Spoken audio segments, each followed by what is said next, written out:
Judge has lifted the nationwide eviction ban, potentially leaving millions of Americans at risk of losing their homes. The protection was put in place in September by the Centers for Disease Control, but now that judge ruled the CDC does not have the authority over evictions and the moratoriums can be enforced. All right, the good news for the renters in the tri-state is that the ruling will not affect them. New York, New Jersey, and Connecticut all have their own state-enforced eviction bans that remain in place for now. Yeah, but the federal ruling does come on the very same day city tenants are finding out if rent hikes could be on the way for stabilized apartments. Linda Schmidt has been monitoring it for tonight's preliminary vote, and she's here with the very latest. Linda. Yeah, hi there, Steve and Derry. Well, the battle is brewing once again this year over proposed rent increases for the city's 1 million rent-stabilized apartments. Now, last year, the city's Rent Guidelines Board voted against an increase for a one-year lease, but it doesn't look like the board is going to repeat itself.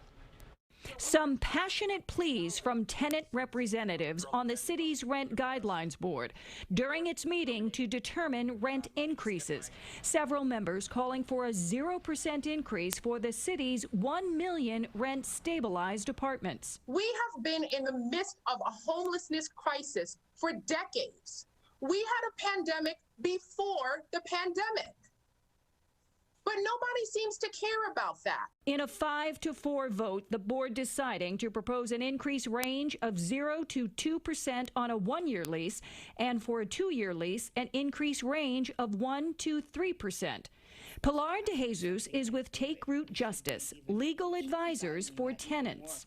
Why should we be thinking about violently putting people on the streets if they can't afford this increase, even $1, $5? Building owners want an increase ranging between 2 and 5%.